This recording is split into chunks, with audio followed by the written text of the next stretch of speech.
Hey, what's up, everybody? True Boxing here. Thank you for coming back to Get Hit with the Truth. So today, we're continuing my 2022 year-end top 10s as we're going to look at my dropouts in the 154-pound Super Welterweight Division. So we're going to start Super Welterweight right now with the dropout fighters. These are the fighters, like I said, that dropped out of last year's top 10 for whatever reason. There's only 2 of them, so this will be a short video. The first of which is, 31-year-old former WBO champion Patrick Teixeira. Teixeira entered the year, Jesus, I forget where I had him ranked. I know he was towards the bottom. He might have been like 9th or 10th in it.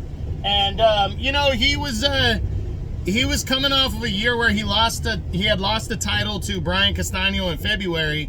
And then I think he was supposed to fight Magomed Kurbanov before the end of the year, and the fight never took place.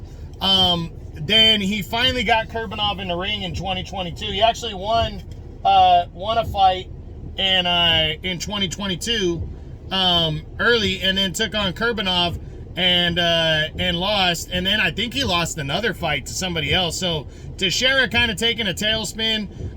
It might be, time for him to be moving up to 160 maybe, and testing the waters out there. He's a former champ, solid, got some good power, but 154, it might have been a little too much. So we'll see what happens moving forward for Teixeira and what he decides to do.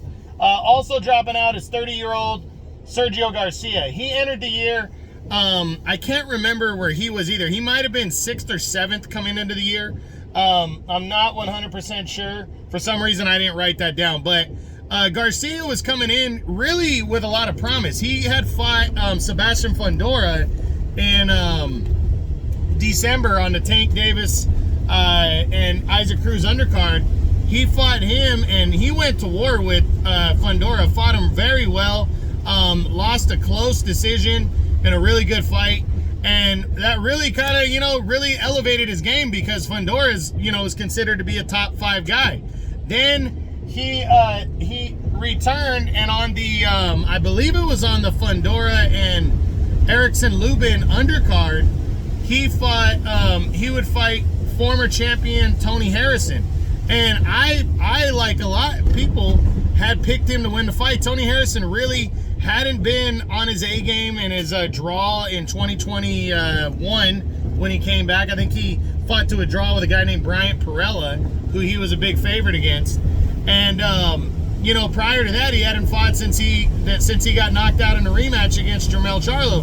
So there's a lot of people, again, myself included, that were picking Sergio Garcia to win this fight handily. And Tony Harrison, that may be the best performance he's had since the first fight with Charlo. One of the best of his career. Went out there and absolutely dominated Garcia, outboxing him, outclassing him to a convincing 12-round unanimous decision. 10-round unanimous decision. As that was a tough loss, and it was back-to-back losses for Garcia. So Garcia now has lost 2 straight, and he didn't fight the remainder of the year. He's still ranked, I think he's ranked number 11 by the WBC. So, he's still a solid fighter, but he's really going to have to climb back into it. He also, I believe, maybe is better suited for middleweight, maybe, and see what he does. But it was definitely a tough loss right there to lose for a second consecutive time, especially in a fight that he was supposed to win,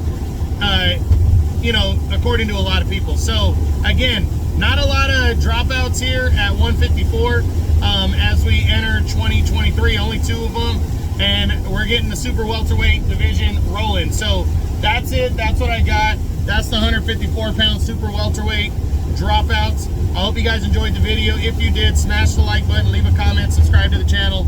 I appreciate any and all support. This is True Boxing. You've been hit with the truth.